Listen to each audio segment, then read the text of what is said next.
રાજકોટના હનુમાનમઢી ચોક પાસે આવેલ રંગ ઉપવન સોસાયટીમાં દારૂડિયાઓનો ત્રાસ।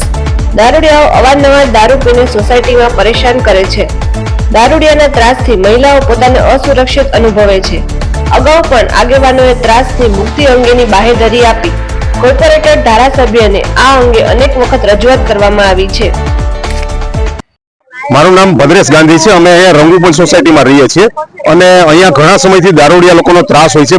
ગમે ત્યારે બપોરે રાત્રે ઘર પાસે આવીને સૂઈ જાય છે અને ઘરના દરવાજા ખખડાય છે, પૈસા માંગે છે। લેડીઝ લોકો ઘરની બહાર નીકળી શકતા નથી। તો તંત્ર પાસે ઘણી વખત અમે રજૂઆત કરેલી છે, પણ જે તે સમયે એક્શનમાં આવી જાય છે, પછી કોઈ કાયમી ધોરણે પગલાં લેવાતા નથી। તો અમારા રહેવાસીઓની એવી માંગ છે કે કાયમી ધોરણે આનો ઉકેલ આવે। हाँ, પોલીસ ડિપાર્ટમેન્ટ वाला પણ બોલાવ્યા હોય ત્યારે આવી ગયા છે, પણ પછી કાયમી ધોરણે કોઈ ઉકેલ આવતો નથી ઘણા સમયથી।